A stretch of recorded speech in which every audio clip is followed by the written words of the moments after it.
Hello guys, it's Theo Goff here, host of the Conquering Dyslexia podcast. And today we're going to dive into and talk about why does dyslexia exist? Why is it a thing for the human race? And how does it differ from country to country?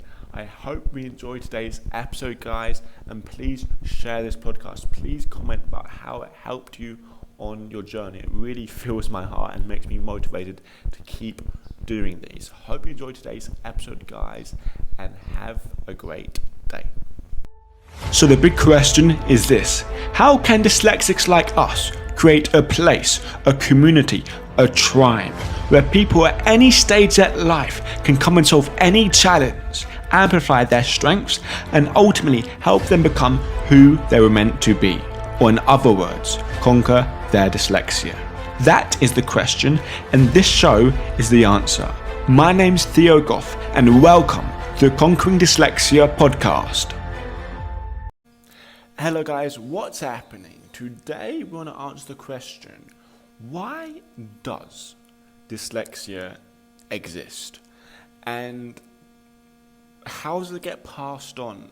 And how do people become dyslexic, and how does it change during your life? But to start this off, I'm going to have a little funny story basically. So if you don't know, dyslexia gets passed on. How do people become dyslexic? Because of the genes, because of the generations, because if your parents are dyslexic, or maybe your grandparents are dyslexic, that can get passed on down to you. Because sometimes you may say, oh, my dad and mum's not dyslexic, but yet maybe one of their dads and mums are dyslexic, and maybe it skipped generations. Or what's most likely is that it wasn't as severe in them, so they didn't get noticed, but yet it's got more severe in you. And so what's really funny, a little joke that I always play with that my mum and dad, is that my mum grew up dyslexic, typical dyslexia. When I say typical, it's reading and writing and spelling. And so typical dyslexia, and my mum grew up with that. And so I've always joked, and mum always jokes, and saying, this is my fault. You mean this is my mum's fault? The reason why I find it struggle with reading, the reason why I find it struggle with writing, it's all her fault. And because passing on generation, what was really, really interesting is that because I remember when mum was a child, she struggled with it. I remember her telling me she struggled with it. She struggled with her reading, and her mum really wanted to help her in that, but unfortunately she couldn't. But then what's really interesting is that if you look down my family line and go, okay, there's dyslexia there, but then down my family line, is there more things? Is there different neurodiversities that's happen? And different things, and I'm not sure if this is 100% correlated. It probably isn't, not 100%, but there's some truth to it. When you look back, a lot of my family is from Australia. I only knew this a few years ago, and I've got this massive family in Australia. And my mum only told me because they were in contact with her, because they came down to London. Mum told me, oh, you've got this massive family in Australia, and they're coming in a few weeks. I'm like, what, really, how? And my whole mind was blown away, and I saw them once. But then about a year later, we decided we wanted to go out and want to actually see them for a trip. Anyway, we went to see them for a trip. It was really, really interesting, is that they seemed a little bit, when I say the word off, you mean a little bit off, a little bit okay, there's something to them. You mean they're neurodiverse in some sense. And we only saw one side of the family. Mum went to see the other side of the family. There's a lot of mental health issues, loads of things, and a lot of things to uncover, in a sense. And so what I least believe with me especially is that, and also a little bit with my brother, but is that there's some things there where it's neurodiverse in some sense, and I've only got to see it a little bit about how that can trickle down to maybe my mum's mum, my mum, and then me. But my mum only had trouble with the reading and writing a lot of times. But other dyslexic traits, like being really messy, losing things all of the time, being really, really clumsy, where it's more dyspraxia. But a lot of those traits that I actually get from my dad. Well, now my dad's wife. I've got marks on my trousers. So my dad's wife says that he's dyslexic because like he's an educator or whatever.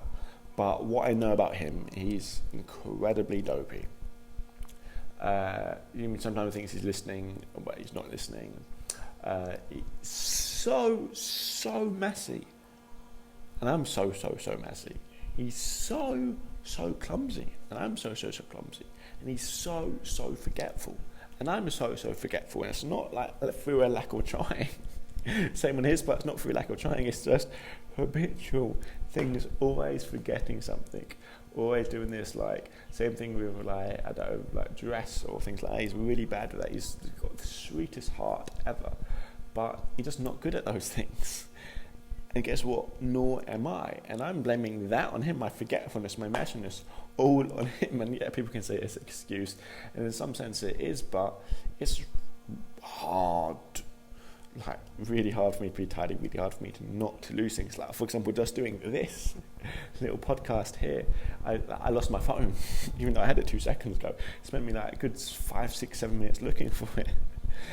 And I remember yesterday, I got stuck inside my house for an extra 20 minutes because I couldn't find my keys. Because I was doing washing, I put one thing in my washing bag, and my keys must have went into the washing bag. And I figured that out by taking each part of the clothes individually out of the washing bag and finding it. And so all these things, like, it's a struggle. A lot of the times it's a struggle. I lose things all the time, and things happen. I get lost on public transport all the time because I get the wrong train. All these things. I think, well, to be honest, when you look at the brain, this comes down to your working memory. This comes down to your working memory, because I've got low working memory as a cognitive ability. I've got high different things, but I've got low working memory.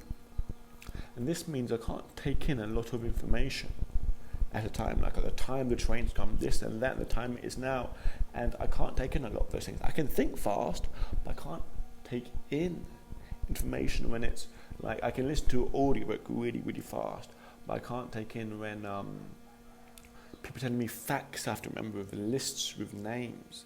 I can't take in this information I can't take in a lot of stuff at a time. I have to really focus and concentrate in order to do things. And a lot of times I'm doing a lot of my head's going really fast, and I'm doing things at that time. I'm listening to an audiobook, I'm doing this, I'm thinking about this, and yet sometimes getting on the wrong train is really easy for me because my working memory is overloaded. So I wanted to share that little story with you, but answering the question, where does dyslexia come from? So dyslexia gets passed down from generation to generation, and there's a lot of science to suggest that it's in the genes. And I think there's 6 genes that is known to highly correlate with dyslexia. And there's one, I forget the name. It's called I'm guessing M6. Total guess. But there's one gene that's really highly correlated with it. And these genes get passed down from generation to generation. And now there's 20% of the population is dyslexic, and that's test after test. And I say the dyslexic brain. And what's really interesting when you look at it, depending on what country you're from, there's a good argument to suggest that you can be less dyslexic in a different language than you would in this language. Now, can't say that's completely wrong, that's completely untrue, because a dyslexic mind is still a dyslexic mind, and you may not have less difficulties in this language than another language, but yet it's still a dyslexic mind. It's still your mind, still a diverse mind.